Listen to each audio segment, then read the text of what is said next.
Scunthorpe United have lost 4-0 at home to Exeter City this afternoon. Love it.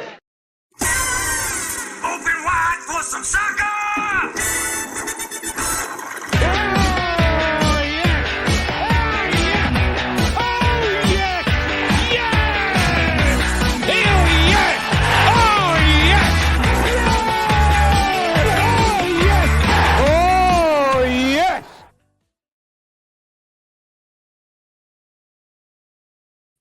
Good evening, everybody. Thank you all so much for joining us for today's DN35 podcast. We have got a raft of games to get through, so we will waste no time. I'm joined by the wonderfully effervescent Tom. How are you? Very good, thanks, mate. How are you? Yeah, not too bad, thank you. Not too bad at all. Bruce is joining us, just fresh from his bath. Good evening, mate. How are you? Yeah, I'm fine. Getting his bath in before Antiques Roadshow and all that. I got all clean, and then I had to retrieve half a dead mouse from the cat. So I had to sort of wash half my body again because it had blood splats on it. We had it was Leanne's birthday last week, and so we did a barbecue.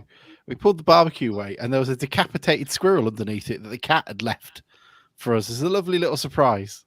You took it on. Was it 5-second rule? Yeah, exactly. It did look more than 5 seconds. And Freddie has kindly joined us. The podcast crew have let you down this week. We haven't been to every game, so Freddie has joined us. Thank you so much for joining us. Long trips this week. Did you go to both Southend and Yeovil? Southend, sadly, one of the two games I've missed this year. But I went to Yeovil, thankfully. Well, you didn't miss anything, and we'll go on to Southend in a bit. And actually, I don't know how we do this, Tom. You should decide it because you're the man who keeps the positivity going. Do we want to do this chronologically by going from Southend then on to Yeovil, or do you want to start with the freshest memory first and then make everyone miserable at the end? No, do Southend first. It was shit. We were shit. It was absolute dog shit. It was nice to be at Southend, though. It felt like a league game for once, not in front of Harrogate or whoever else we play. 7,000 there. I didn't think there was. I've never been to Roots Hall before. But my God, it was so tepid. I think we had one shot on target all game. They hit the bar. They looked brighter. They had this one play where they were able to switch it to their number 24, who could just pull it out of the air, Kevin Donovan style, with his foot hanging in, goose stepping it and then dragging it down. We didn't create anything. And it was pretty poor. And Bruce, we've had this conversation. The Southern lot let you down.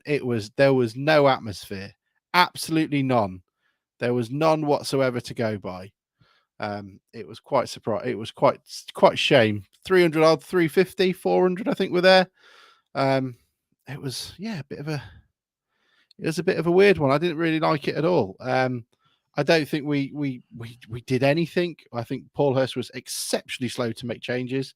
As always, as always is failing, and we should really talk about that at some point because it doesn't seem he learns from those mistakes.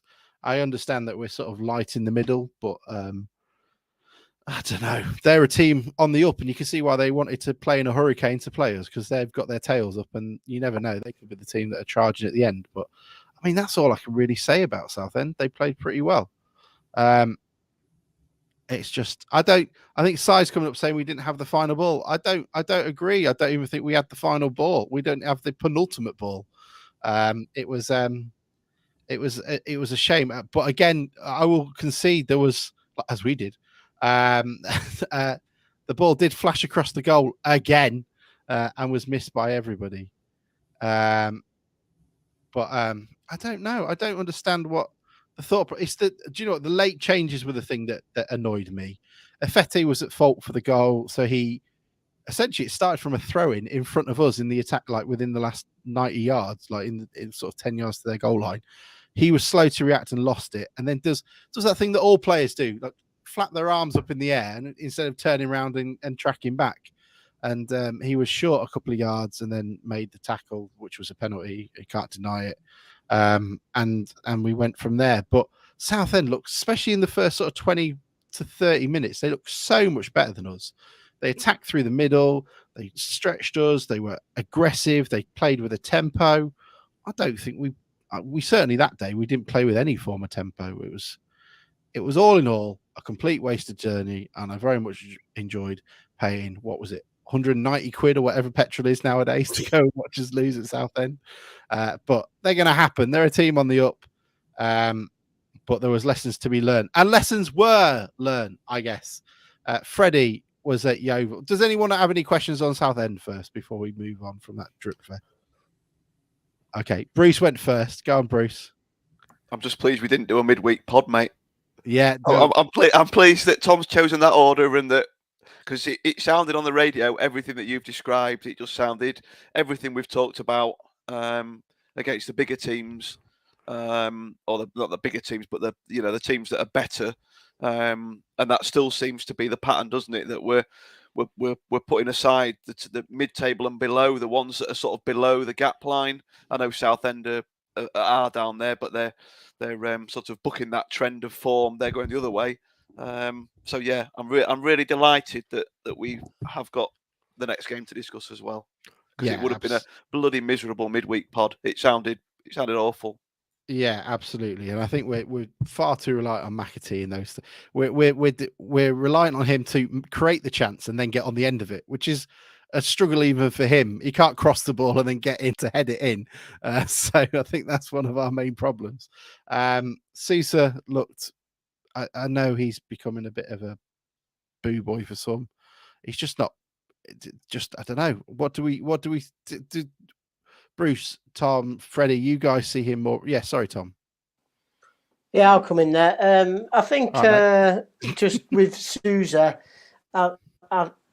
all the sort of clips that you see of Sousa, and when you see him live, is that he's really good on the ball. He's got the ability to beat 2 or 3 players at times, but then for whatever reason, he's just not always in the right place to make that killer pass or get a shot on target when he's got himself into a position having usually done like a brilliant bit of skill. And I think I said that at the beginning of the season as well, that a friend of mine from Cardiff followed Darlington, where we got him from, and said that he was one of those players that will sort of thrill and infuriate in equal measure. And I think he's kind of lived up to that billing in many ways. I think it was the Dover game where he got through and he blazed one over, and he did that recently as well. I can't remember who it was against. All of the teams.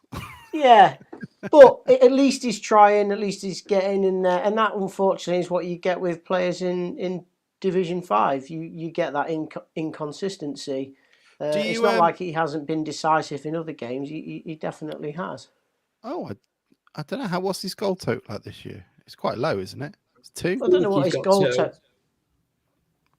But I think he definitely contributed to goals and us being dangerous on the attack, and he definitely causes problems for other teams. I don't think you can deny that. And whether or not he scores lots of goals, the fact that he's dangerous and the other team have to think about him definitely makes him a threat. And then I'll come on to the point about Hurst making late changes. I think I've certainly flagged that up before. Everybody have, haven't they? Yeah, I mean, he does make substitutions late. He's answered a question on that this season on Radio Humberside. I think it was Tonda who put it to him, and he said the reason he does that is because he likes to give the players that started the game a chance to try and change it in the second half. I think leaving it to, for example, 78 minutes like he did against Southend, spot on, is quite a long time to give them a chance to change it. If it was me, I think I would give it 15 minutes. I'd leave it till 16, and at least the players that are coming on have got a genuine chance to get warmed up and get into the game. I think if you give people 10 minutes, even 15 minutes, I don't really think they've got a genuine chance to get in the game. I think we've all played football. If you've played 11-a-side football, you don't get that many opportunities to really get on the ball. and get chances. They are few and far between in competitive 11-a-side football, even 6-a-side football when you're playing competitive at any level. So I think that's a tough one for the players coming on. But then, forgive me, I can't pronounce his name. The new player, he did come on off the bench and score, didn't he? Dizaruve, whatever I even say it. And then with regard to the atmosphere, I am, yeah. And then with regard to the atmosphere, I think this season it's been really easy to make a good atmosphere at home because we've won 11 games. It's easy to make a really good atmosphere when you're winning. Our away form, conversely, has been poor. And Tuesday night, by the sounds of things, we didn't play great. And atmosphere is a organic thing. Like, you make atmosphere when times are going well, and then when times aren't going so well, you tend to make atmosphere when there's a bit of siege mentality. So, for example, I remember I was playing, I think it was, I can't remember, it was when Mike Newell was in charge, and we played someone at home, and Llewellyn got sent off early in the first half, and we ended up getting like a 2-0 lead.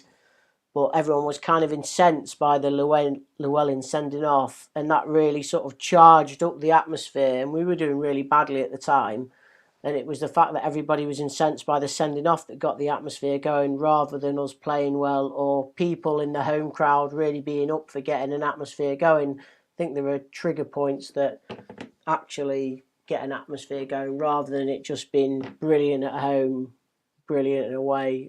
I think it is quite a difficult one. You know what? I agree to a point, and you're probably spot on with a lot of it. Because the game was, I think it's sometimes very hard to create an atmosphere when you're up against one man and his dog, and you're at Dover and there's 300 people the other end of the pitch. When you're at Southend, though, and there's 6,500, 7,000, and very similar to how they are at like Luton or Aldershot, they're kind of up against you, like the loud, rowdy bit. I'm quite surprised that didn't do it. But then there was also a point to be made, I guess. I think the clientele there was slightly older, people who maybe are retired or have the opportunity to get that time off at short notice, while a lot of people didn't have the time to turn around and get that day off or have the cash around to do so. I wonder if that helped it. But it's something I think both in you and I and Tom have noticed. I mean, my leading singing days are over. Like, leave me alone. Somebody else can do it. Freddie can do it. Because I'm not doing it. I'll join in. I don't know. It's just a weird one. We need to do something at Barnet, I guess. Cheer everybody up. I mean, speaking of cheering up, let's talk about Yeovil, because we don't want to be miserable. Freddie, how was it? What were your thoughts? 2-0 win. Yeah. I thought it was a proper professional performance, really. A proper, like, her style performance. I think everyone played all right. I don't think anyone played like exceptionally. I feel like a few standout players were Waterfall, as always. Probably the best player in my opinion all season, and consistently. I thought Amos had a really good game at left back. He was clipping a load of balls down the line into Scannell's feet as well, which always helps, who also played well for his 75 minutes that he played. And I thought Manny played really well up top as well. For what he had, I thought he did really well. And I put a tweet out about it earlier about falling in love with a loan player, which always seems to be a thing when we get a good player on loan and they never come back. But from what I've seen already in the 2 games, I think he's all right, which didn't seem to be the case when he first came, because all the Tranmere fans seem to give him a lot of abuse. But I think he's all right, to be fair. I mean, they said that he was worse than Stephen Payne, which is very harsh. Yeah, he had quite a game at Southend, but so did everybody else. But he was tidy at Dover, and he got his goal against Woking, which in this household is very much appreciated from this half of the house. So I don't know. He looked quite tidy. I don't know what you guys have made of him. And Bruce, you've seen him a couple of times. Yeah, he like you say, he looks tidy. I think, as I said last week, I've still not really seen enough of him to make a judgment. I don't think he started at home yet. I think he just came on as sub, if I remember rightly, in the last home game. And then obviously, part-timer that I am, I've not seen either of the 2 away games this week. So yeah, I still reserve judgment, but like you say, he's got 2 in 3 or whatever it is. That ratio is probably better than any of our other forwards so far. But like you say, let's see how he does over a period of time. I think is he here? He's here till the end of the season, Freddie, isn't he? Yeah, he's. And then I end of think the is he out? Is he season. out of contract? Do we know if he's out of contract or Yeah. in the summer? Out of contract at Tranmere at the end of the year because they seem to want to get rid of him by the looks of it. Yeah, so see how he goes. I quite like the fact that we've got these 2 or 3 players. Isn't Amos the same? And Burgess, aren't they both sort of, one's on loan, isn't he? And the other one's ours, or have they both been released by Port Vale? I can't remember now. I think they both got released. We've got them both for 6 months. So yeah, I think so we'll Amos see. had an interview as well, saying that he's trying to work as hard as he can to get a long-term contract somewhere. I guess if you're somewhere like Port Vale, I don't know how they're doing this season, but they didn't tear up any trees when we were in that league. You know, as a professional footballer, you know, he's now at the National League level. You know, if you want to stay as a professional, you don't drop down much further than where we are, do you? I think most of the teams are professional in our league now, barring 1 or 2. Tom, aren't they? Yeah. So, you know, he's got to. Thanks for that input, Tom. He's got to earn himself a deal, hasn't he? I thought Tom would be full of. He'd tell me, he'd reel off who it was. Yeah. Wealdstone, Kings Lynn, yeah. I thought that was his bag, but anyway. But yeah, so I think I could probably tell you who's not. Yeah, I think Dover, Weymouth. I think that's pretty much it. Probably Altrincham. I don't think they're full time. I think Kings Lynn are part time. Yeah, I think it's just Kings Lynn. I think I could be wrong. So not many anyway. So he's, you know, if he wants to be a full-time professional, like I say, he can't afford to drop a lot lower, so he needs to earn himself a deal, else he's going to have to go out and get a day job and play part-time. So yeah, I like that. I like that we've got them till the end of the season and they've got a chance to prove themselves. And we'll see where we go from there with them. What was the performance like then, Freddie? How were Yeovil as well? I spoke to the Glovercast during the week, and they were not massively confident in terms of how the game was going to go. It sounded online that it was pretty on radio. It sounded pretty comprehensive at times, and Town felt very comfortable. I think they had a chance to bring it back to 2-1 late on. I don't know if you got any thoughts on them. Yeah, I thought it was really comfortable throughout. I thought defensive wise, they just didn't lack any sort of shape in the most Paul fashion ever. They just had no shape. So I think we did really well down the flanks, which helped us. I thought Clifton had a really good game as well, and Scannell on both sides. Their left back wasn't amazing as well. So that always helps when you've got Scannell running at him. And yeah, it was just I thought he was really, really professional with it. It was all right going forward, to be fair. A thing that we noticed really early on in the game as well, which there was water in the pitch for about an hour before the game. Every time they played a ball over the top, because that seemed to be the only way they went forward was a ball over the top, it just bounced and zip off the surface. So it didn't really play into their like strikers' needs or abilities. But I thought both centre halves played all right. I think it's probably Smith's best game he's had for us, obviously in his natural position as well. And in the last minute, the ball came in from a cross. Crocombe went to collect it, dropped it, and then Waterfall cleared it off the line. So, yeah, it was proper backs to the wall for the last 2 or 3 minutes. But overall, I thought it was pretty easy, to be fair. How many chances would you say, sort of clear-cut chances did we? Because I saw their manager come out today on interview and said that he felt that they could have scored a couple and we only had about 4 chances, and he thought that the quality of our finishing or us scoring a couple of goals was the difference in the two teams, and that's the sort of thing we've been saying about other teams that I don't think we create that many chances. Did we create a lot of chances yesterday, or was it just that we took a couple of the ones that we did create and there weren't that many still? I think it was a bit of both, to be fair. Clifton had a really good chance in the first half as well, so we could have gone 2 or 3 in at half time, if I'm honest with you. Clifton had a good chance that their keeper saved, just came out and made the goal look really small, like made himself look big. So in the second half as well, Scannell had a really good chance before he got subbed off and he skied it. We had a few half chances here or there, but again, we just lacked the final ball, really, like just passing it around the edge of the box. But Manny's goal was really good. I don't know if you've seen it on the highlights. It was like a half volley or a volley from the corner. I couldn't see it directly, but a few little scuffle and he found himself free. And that was a really good finish, which seems to be what we've lacked all season. And then Scannell's goal, if you've seen that, that was a bit scrappy. He shot between a few bodies after leaving the left back on the floor. And I think the keeper might have parried it in. It was the opposite end of the pitch, so it was a bit far away. But I thought we took 2 half chances rather than the clear-cut chances that we missed, I think. Yeah, I'm still not. Like I say, I still the amount of chances that we create, clear-cut chances, whether it's we're not creating the chances or we've not got the forward players that are. So maybe, like you say, the new guys, maybe he's maybe what we've been looking for. If he can keep that consistency, which, as we've seen with some of the players before that we've had, they drop to this level, and you look at Alan Connell and you look at Podge, and sometimes just dropping down to this level makes them look a completely different player, and hopefully that's maybe what we're going to see with him, with the reports that weren't so favourable, like Alex said, from the Tranmere faithful.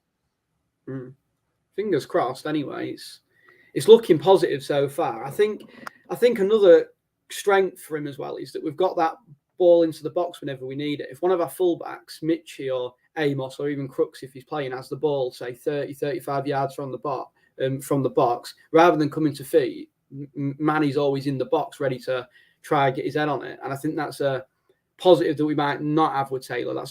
I think Taylor's a very good player, in my opinion. I think the ball just sticks to him. You could ping it to him from 60 yards away and it'll just glue to his chest.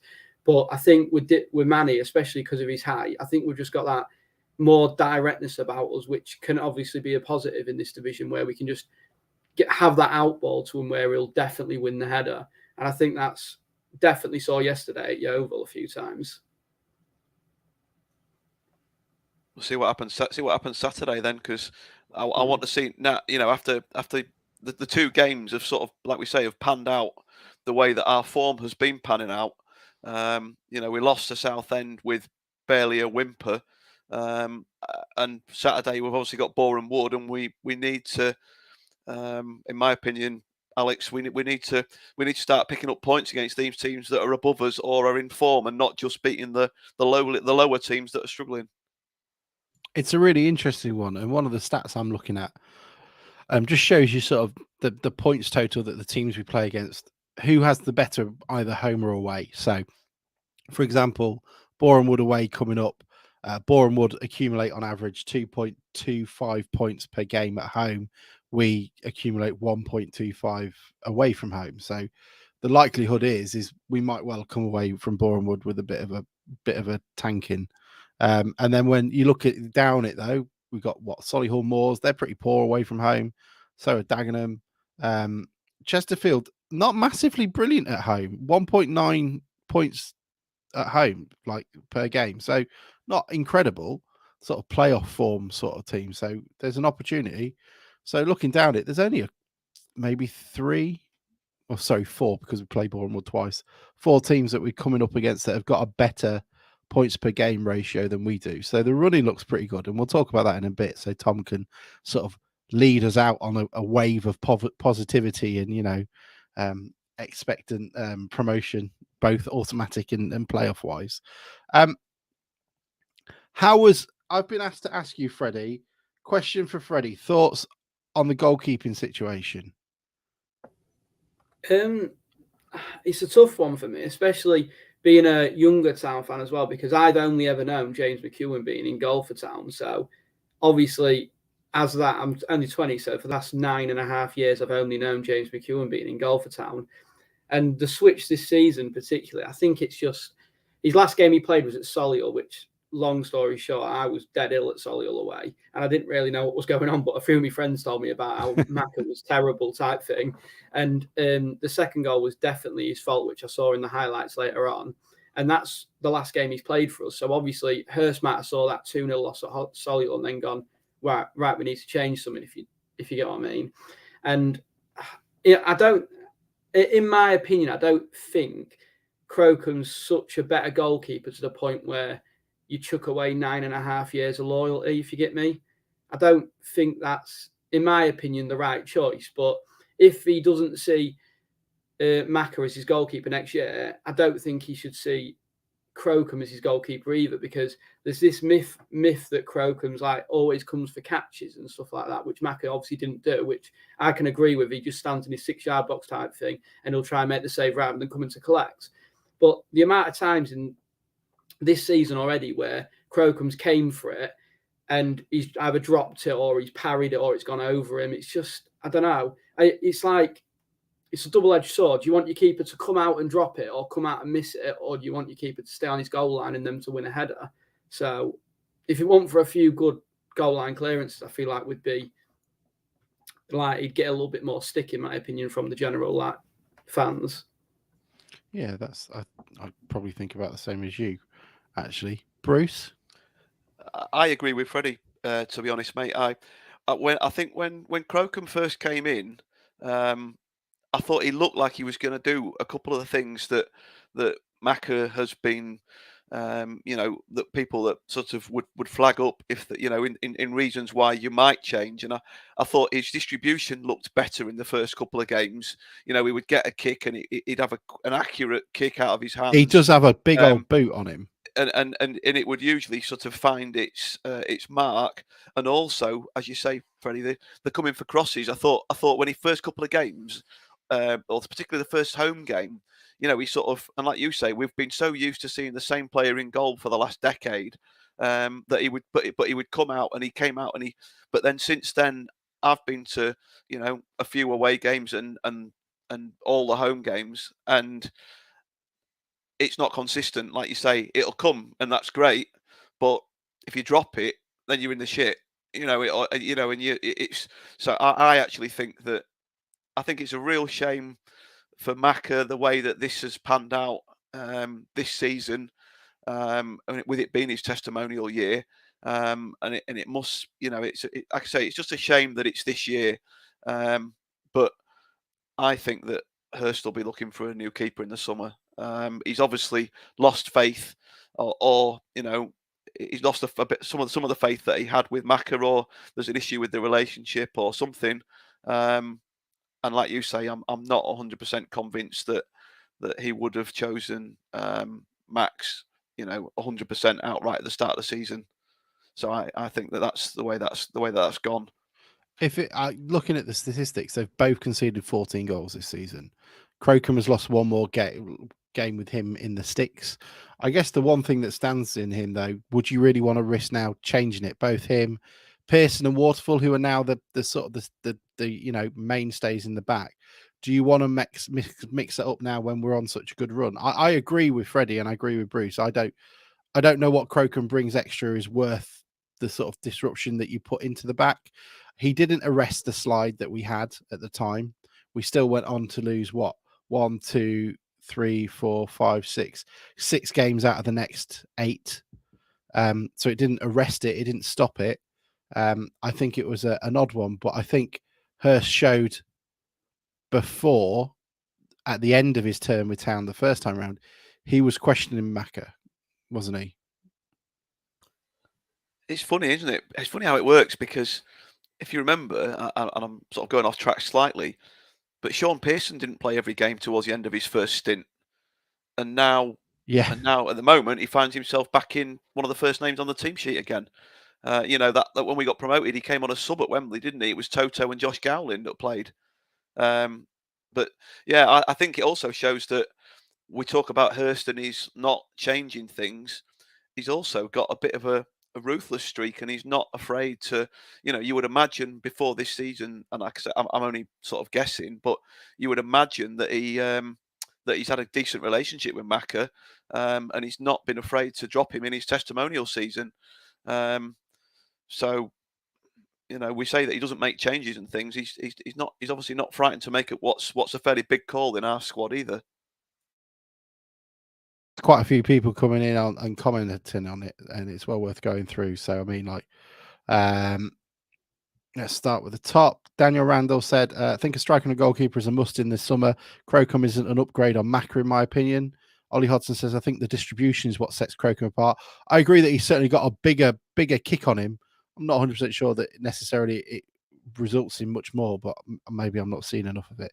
Is wanting to sit back and hit on the counter like we did at County. James House says any replacements needs to distribute very well for me. I personally think the Macca stuff comes down to finances. That's an interesting point. Stephen McCade said nothing between the two except on the deck, which is a must nowadays. So he's talking, I guess, about playing out with their feet. As Crocombe seems a little bit more casual with it, but I don't know necessarily it's used that often. It's just it feels sometimes like a bit of a gimmick to me. You guys can correct me on that after I've gone through these. Sai Hodo said, is it a case that any goalkeeper at this level is going to make mistakes? What age is Crocombe?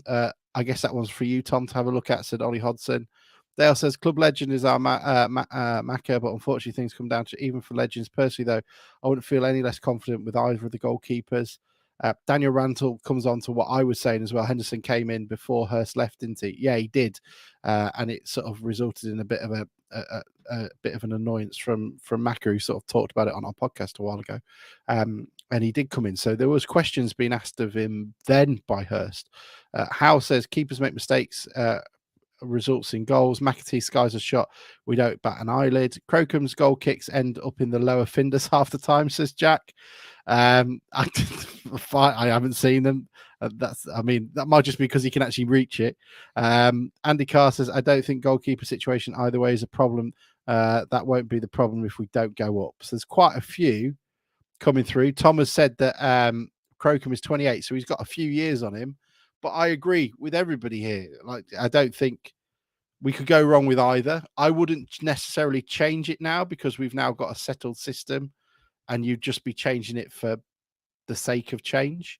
But I thought that was the case at the time. I don't think Macca should have been changed either, and I think it will sully it for him. I don't know. It must be a bit. It must be demoralising being a keeper in Hurst's squad, and not necessarily. He's probably not the only one that does it, but with him not playing that you've got to travel every game and you're not even on the bench. To all these long away trips and stuff. That must be demoralising because we always take the two keepers with us for understandable reasons, but then to sort of, right, the keeper's all right, you're not even on the bench when you've gone to Southend and Yeovil and you're going to Boreham Wood on Saturday. I know it's part and parcel of the game, but it must get demoralising. I could see Macca. I don't think Macca will be here next season. I don't think he'll play in Hurst. I can see him going somewhere stupid like Hull. I can see him going, be second choice keeper, go sit on the bench, and make a bit of a packet in the Championship. I would not be surprised if he went up higher, but not be a starter. I don't know. I'll tell you where. Sorry to put in, but not putting in. That's fine. Have you heard Tom? I literally completely agree with you there. I think a perfect thing could have been if, like you said, at Hull or Lincoln, where he could go.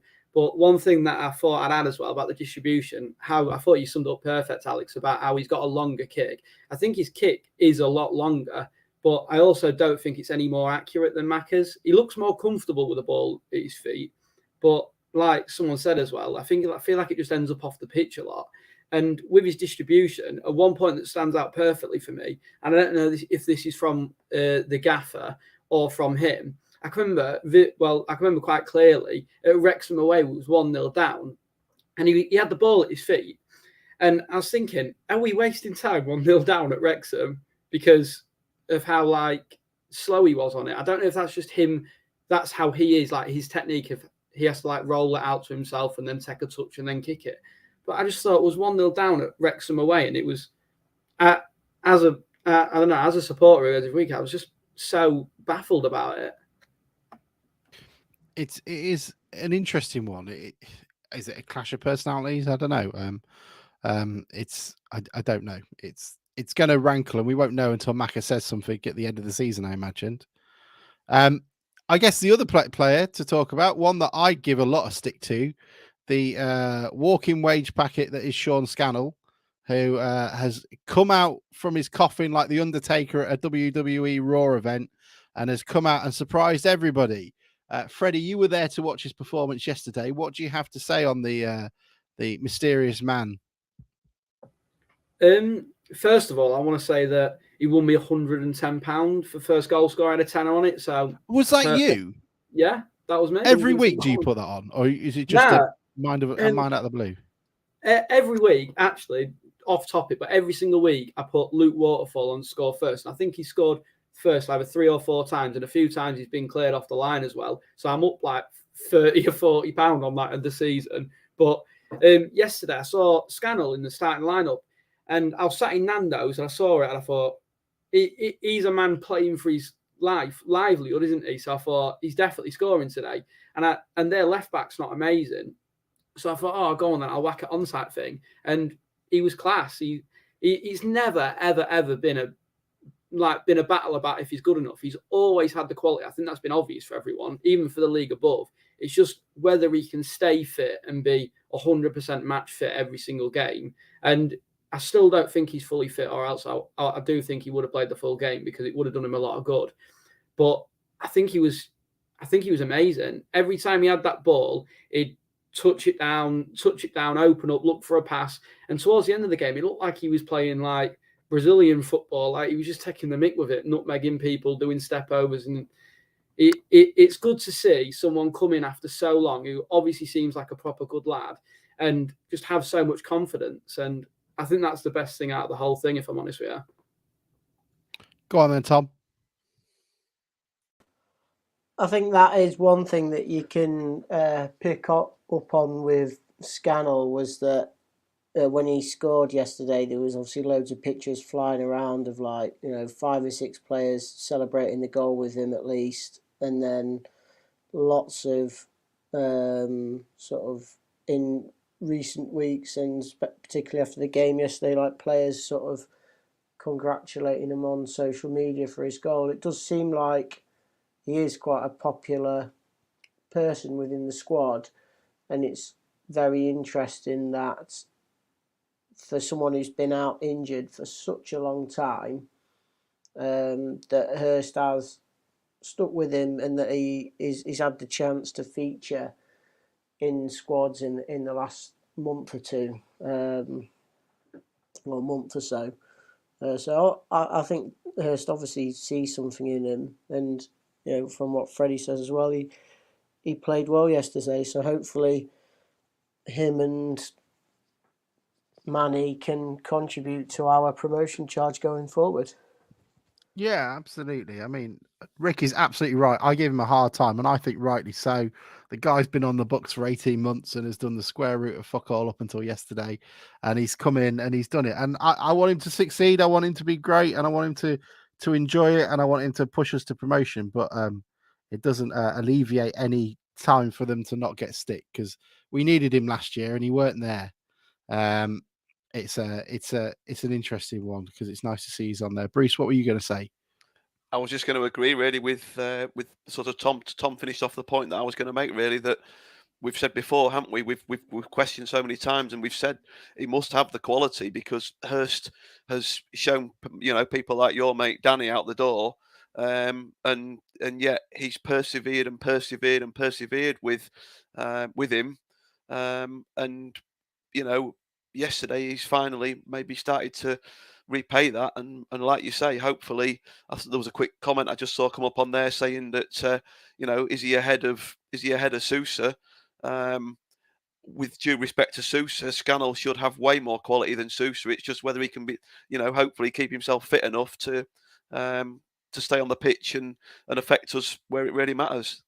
Sousa's the one you want to bring on after 60 minutes after Scannell's run and ragged, isn't he? They're a bit knackered, tear at them. Yeah, exactly. Good chance he'll cup his ear. I mean, by all means, feel free to.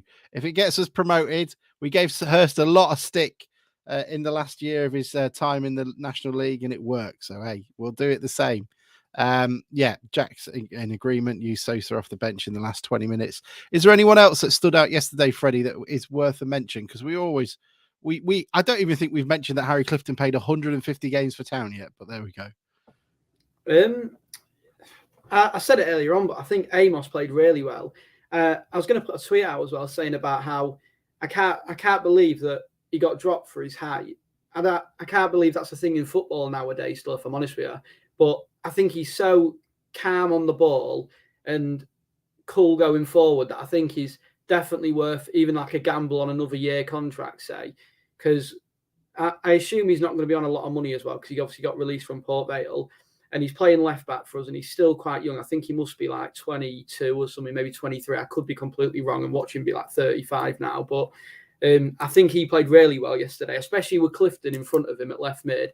But I do think that it would be hard to play bad at left back in our system with Clifton in front of him, because I think Clifton is so good and goes so under the radar every week that everyone just expects him to be a 7 out of 10 every week. And that week he's not a 7 out of 10. People will be like, he's a centre mid playing at left mid.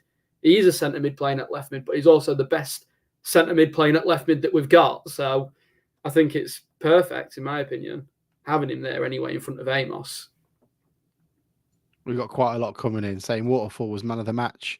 And then Smith did really well alongside him. It just seems to have been coming together a little bit. Tom, we've got 20 minutes to go. I think that gives us enough of a run in so you can bump everybody up. We're one of the informed teams. We've just slipped into the playoffs now. Now, I wanted to give Bromley a lot of shit, but then I looked at the league table and they've got 3 games in hand on us. So I wasn't really ready to do it yet. But what are your thoughts at the moment? We've just snuck in, and we've got an opportunity to stay there, haven't we? Yeah, definitely. I did that little fixture matrix last week of teams in the top 7 or 8 as it was at the time, including us because we were 8th. And Boreham Wood, for example, have already played 2 of their games in that sequence and only picked up 1 point. Tin Pots are breaking, are they? Notts County and Solihull played each other in the week and they drew. So I think there's definitely going to be opportunities for us to move up, and we've got to play 5 of those teams. One of which was Southend, who weren't in the top 8. I just included them because they were like sort of the form team. So we've technically only got to play 4 of those teams in the run-in. So yeah, I still genuinely think it's all there for the taking. If you look at the table now, Chesterfield are in 2nd and have played a game more than us, are on 63 points. So, you know, I know it's points on the board, but if we win a game in hand, we're only 5 points behind 2nd in the table, and our home record is, you know, comfortably the best in the league at the minute. I know Halifax haven't played as many home games as us, but in terms of like goals scored, we're definitely the best home team. On another positive note, I think it was quite a nice day for ex-GTFC people yesterday. Aurora Edwards. Well, I was going to mention Anthony Limbrick winning the title with TNS. I think when he took charge of the team for 10 games, and then who came in after Limbrick as manager? Holloway. I wouldn't talk about it. Holloway, yeah, but we had that little run of form under Holloway, didn't we? When he first came in, it was quite good, and I think it's safe to say now that run of form was probably due to the foundations that Limbrick set with good coaching, rather than. It's also worth mentioning that it went to pot when he left. Yeah, that as well, and then Andy Cooks scored for Bradford, who have just been taken over by. Who's the manager there now? It's quite a big name, isn't it? Mark Hughes. It's quite interesting. And then Richard Tate featured in the Scottish Cup quarter-finals for St Mirren against Hearts, and that was a pretty good game. That was on BBC iPlayer. It ended 4-2, but it was quite an end-to-end game. So is Larne v Glentoran, but no one's watching it.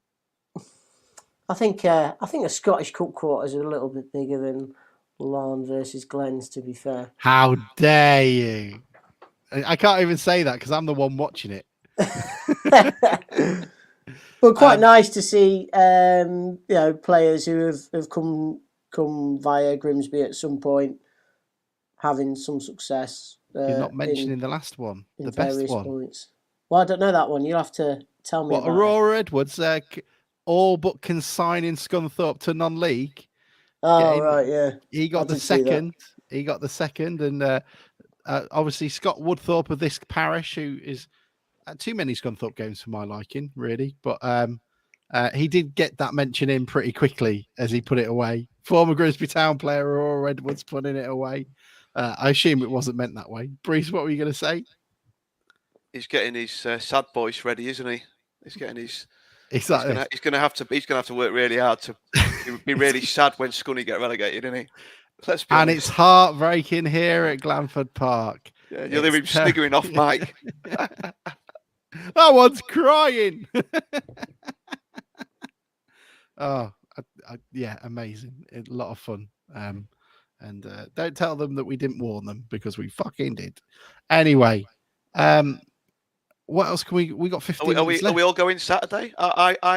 I'm back on the bandwagon now. I think Maisie's got a game in Lincoln Saturday now morning. we've won, is it? Yeah, now we've won a couple of games. I think I might jump back in the car and like I say, Maisie's got a game at Lincoln. It'll be a bit of a squeeze. It'll be just after 2 o'clock, I think, with no problems. But I'm a third of the way there, aren't I, at Lincoln?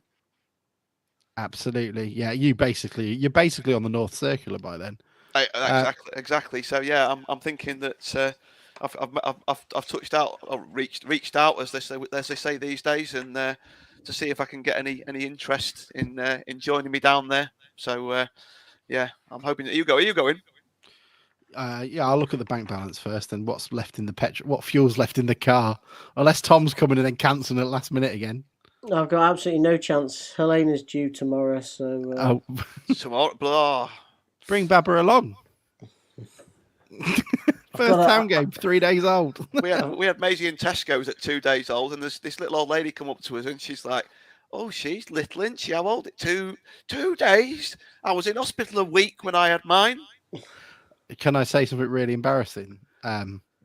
When we had Charlie, I was under the impression it was a bit like dogs. You couldn't take them out into public for about 6 weeks. Till there was a COVID jab. Yeah, until they've had the jabs. And I was really surprised that Leanne said, "Oh, let's go for a walk." I said, "No, you can't do that." Anyway. Well, I'm trying to bank my points for Eastleigh away at the end of the season. Oh, and Weymouth, good little seaside bit, John. And Weymouth as well, yeah. Weymouth could be a good one. I think a lot of the regulars will be at Weymouth. But I tell you what, fair play as well to the ones that have done all the away games. In the last couple of weeks, because they've been to Southend twice. They've been down to wherever. Yeah, Yeovil. There was another long one, Yeovil. Sorry, yeah, Saturday. They've done a lot, and the hardcore. Yeah, exactly. And it doesn't get a lot shorter on Saturday, does it? At Boreham Wood again. So they'll be well looking forward to Chesterfield away, won't they? Because some people spend some serious money following the club. I mean, Freddie says he's only missed 2 games. It's fair play to each and every one of them that do all the travelling that they do. The mad bastards. Yeah, it is. I'm touching on that. It is really expensive now. I think I've been living obviously away from the area for a long time now, and I reckon I generally only go to games that are sort of within touching distance of where I live. So maybe a couple of hours on the train or whatever. And when you sort of add in your train ticket, your match ticket, I always buy a programme as well. Before you've even sort of add a drink or something to eat at the game, you've already spent probably the 50, if not the best part of 60 quid just to get there, from relatively close as it would be for me if I was when I was living in Cardiff and I went to say Cheltenham away or whatever, and this season to the London game. So travelling from Grimsby every week, I'd say most people are spending, if they're having a few pints at the pub as well, they're spending 100 quid on an away day for a Division 5 game, which is, it's ridiculous. It shows you how expensive football is. Oh, exactly. I think that Southend away game that never was. I think I spent 150 quid. With an afternoon. Bruce is just flexing now. Afternoon in the pub. I'm not though. I bloody haven't been since. Can't even go to the home game. Oh, it's ridiculous. Yeah. I just get my season ticket. Can't afford the 9X bus up. Oh, thank God. Yeah, amazing. We're not even getting the bus today. We're driving. I'll just drive. Having said that, to be fair, getting the bus will be cheaper than driving a mile soon. Oh yeah, absolutely. But yeah. So hopefully be there Saturday. Back on Tom's promotion choo-choo. Without Tom. Yeah.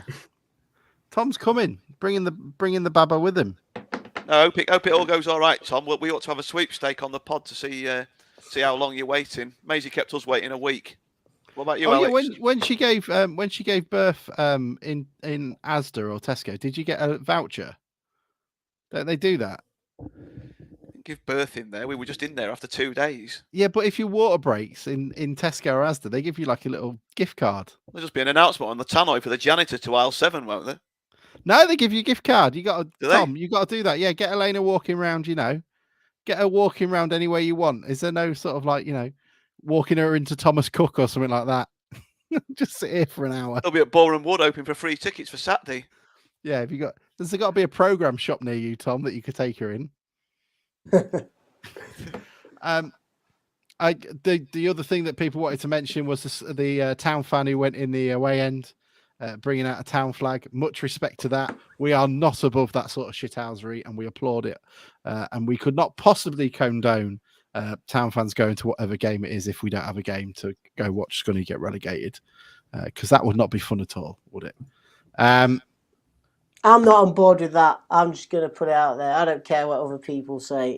Have a little laugh at your rivals, but what is going on at Scunthorpe in terms of like the ownership and why they're in that position is very, very similar to what happened with us. Their ground has been sold, basically, and brought into their chairman's property portfolio.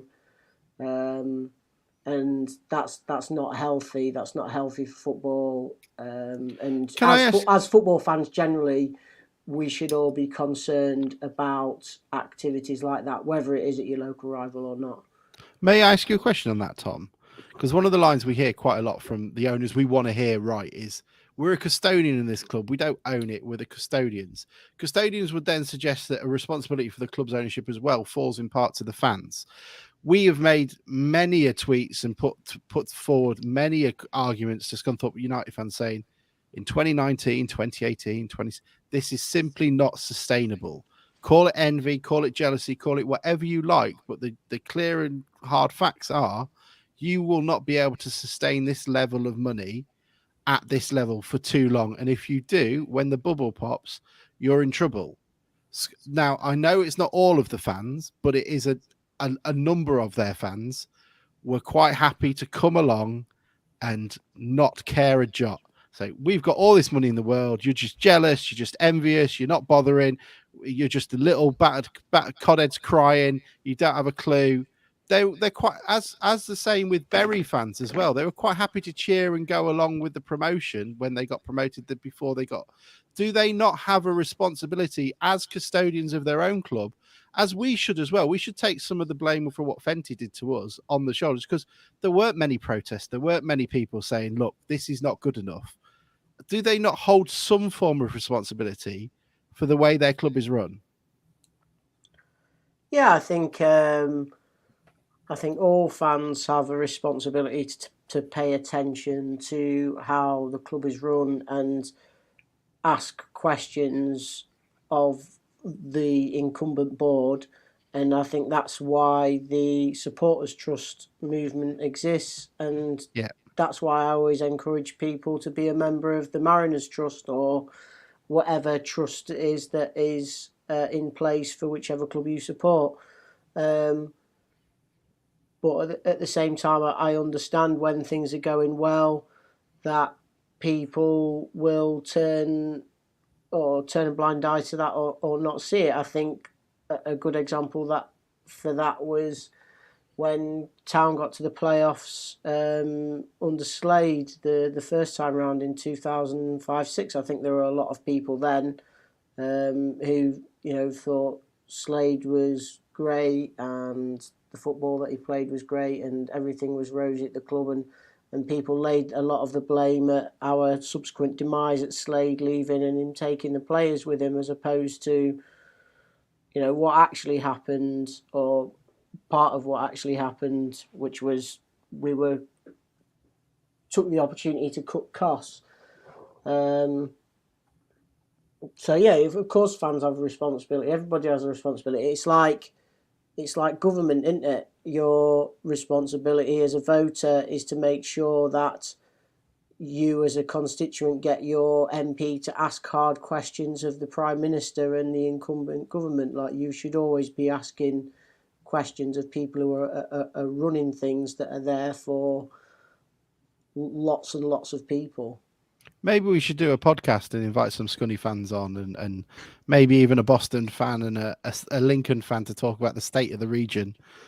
Lincoln fans can just mute themselves and just watch us all, the rest of us, argue amongst ourselves about who's the shittest or who's had like a 4 Yorkshiremen sketch, who's had it worse. But I will not give a shit. I will find it absolutely hilarious when they get relegated. Any questions before we go, Bruce? Yeah, I think it's quite funny. I know you're nearly wrapped up on that, but that's funny. So yeah, the right use of the word, like you say, I don't give a monkeys. I'm not going to go gloating on there because I've said before, and until we're above them in the pyramid, I don't think we've got anything to gloat about. But it's quite interesting. I mean, Tom said the two situations with the previous regime here and with Swan are similar. I think the outcomes are similar, but the way we've got there, with the outcomes found us both at the bottom of the bottom division of the Football League, in our regime case twice, but it's complete chalk and cheese the way we've gone there. And like you say, they pissed up the family fortune up the wall and got to the Championship, and then when the money's run out, it's all gone absolutely belly up, and it's just got worse and worse. And they're like us, looking like that, they're going to go down without much of a fight. And whereas we didn't spend a penny, and we just did things like we've done for the last 20 years without changing or doing anything to the club, and it had the same result. So it's really interesting to see, like you say, there's the fans that enjoy the ride while it goes, and we got in the same place by being prudent or tight or whatever you want to call it, and not spending anything. So somewhere in the middle is where you want your owners to be, isn't it? Yeah, I think Swan was there after, wasn't he? They got to the Championship because he was at Gainsborough Trinity before that when Gainsborough got to the Conference North. He still spunked a lot of money though, hasn't he? He said himself he spunked a lot of money. And I think the fundamental point is that it's the clubs have been run badly either by overspending or underspending, and that's what's got them where they are. Well, as long as they don't get one place up, it looks like they might be joined by Stevenage as well, who are one of my favourites. That'll be quite nice. Unless Chelsea, have to be kicked out of the Football League.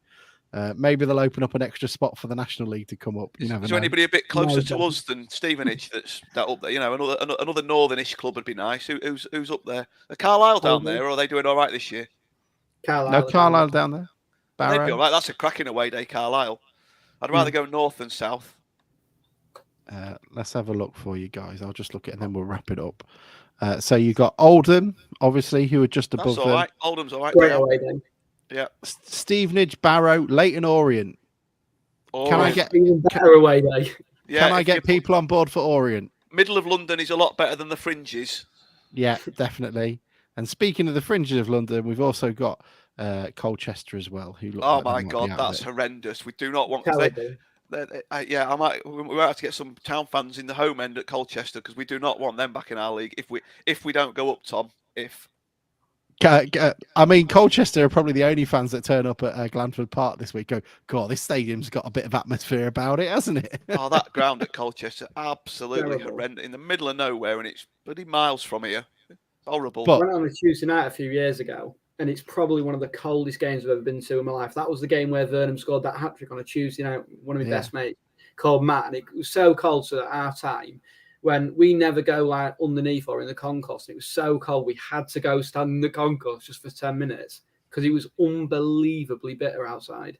Oh dear God, it's always fun following us. And I mean, has anyone got anything to add before I close us out? No, I'm off. I've got to go. Perfect. Good luck, Tom. Well, that says something.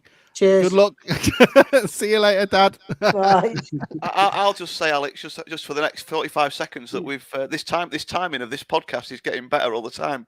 We're just wrapping up on an hour. 20, yeah, 40 seconds to go. Can we do it right? Yeah. Well, thanks for coming on, Freddie. Yeah, man, thank you so much. And your efforts going up and down the country are really appreciated. Thank you so much. Hopefully have you back on as well at some point soon.